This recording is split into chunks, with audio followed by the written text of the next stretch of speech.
Shalom seluruh jemaat Tuhan.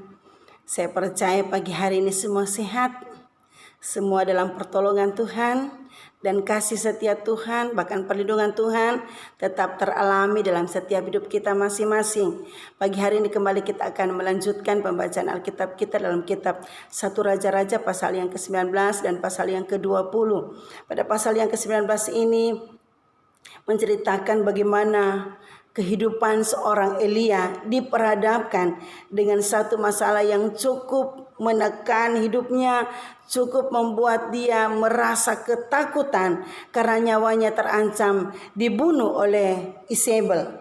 Dengan ketakutan itu membuat Elia pergi dalam ayat yang ketiga sampai dengan ayat yang kelima. Dan bukan hanya itu saja, firman Allah katakan ia ingin mati. Dan setelah saya pelajari dan saya baca dan saya renungkan pada pasal ini, timbul satu pertanyaan dalam hati saya. Mengapa seorang nabi besar seperti Elia tiba-tiba menjadi seorang yang penakut, menjadi seorang yang sangat rapuh dan ingin mengakhiri hidupnya, kata firman Tuhan. Nah, padahal kita semua tahu tentang kisah seorang Nabi Elia, bagaimana dia dipakai oleh Tuhan dengan sangat luar biasa. Kitab Yakobus juga di sana mencatat. Dalam Yakobus pasal yang kelima, ayat yang ke-17 dan ayat yang ke-18, dia berdoa dengan sungguh-sungguh kepada Allah. Dan itu terbukti. Selama 3 tahun dan 6 bulan tidak turun hujan. Dan pada pasal sebelumnya, pada pasal yang ke-18, Elia menumpas 450 Nabi Baal di Gunung Karmel dengan pedangnya sendiri.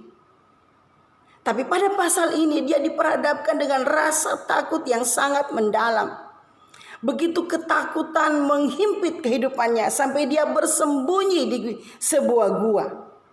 Bagaimanapun juga, Elia adalah seorang manusia biasa. Terkadang juga kita diperhadapkan dengan rasa takut yang seolah-olah tidak ada jalan keluar bagi kita. Tapi ingat janji Tuhan. Ibrani mencatat, Ibrani pasal yang ke-13 ayat yang ke-5 bagian B.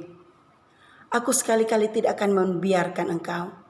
Aku sekali-kali tidak akan meninggalkan engkau. Janji Tuhan ya dan amin. Di saat engkau merasa takut, di saat engkau merasa sendiri, jangan pernah takut. Angkat pengharapanmu kepada Tuhan. Dia akan menolong hidupmu, dia akan mengangkat hidupmu.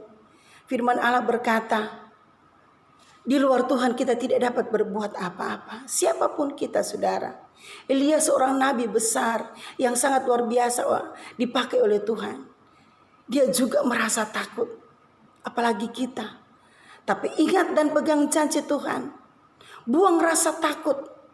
Jauhkan rasa takut dalam dirimu. Pandang kepada Yesus yang tidak pernah tinggalkan engkau.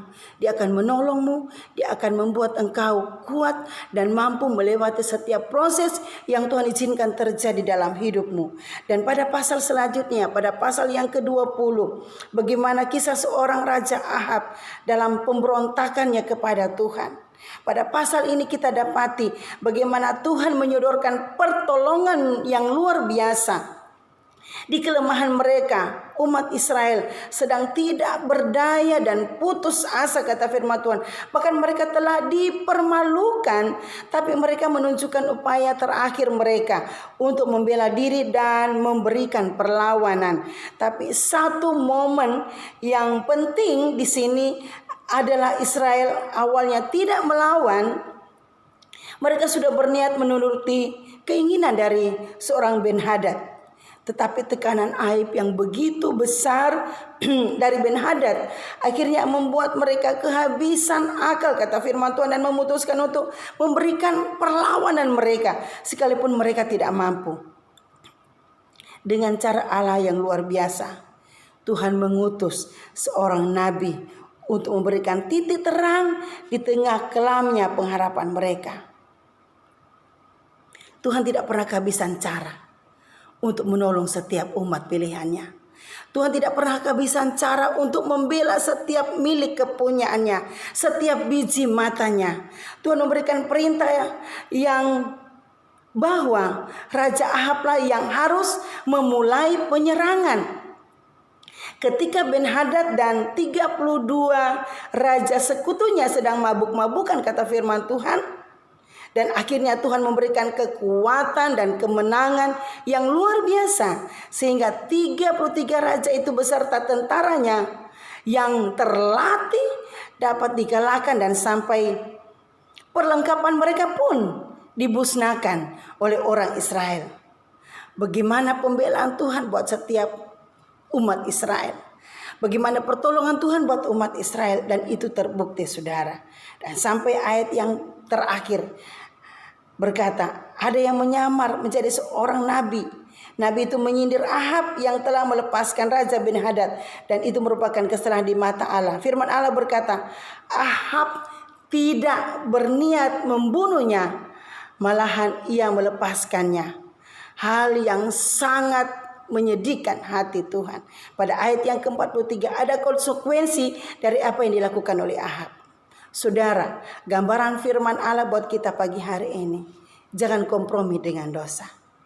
Jangan biarkan dirimu terbuai oleh keinginan dunia ini. Bawa dan pandang kepada Yesus yang tidak pernah tinggalkan hidupmu. Yesus yang ada selalu bersama denganmu. Di kondisi saat-saat ini yang kau hadapi, lihat pertolongan Tuhan. Dia tidak pernah jauh dari dalam hidup kita. Dia selalu ada dan dia terus berperang ganti kita. Amin firman Tuhan. Tuhan Yesus memberkati kita. Jaga kesehatan, tetap tinggal di rumah saja. Tuhan Yesus memberkati. Amin firman Tuhan.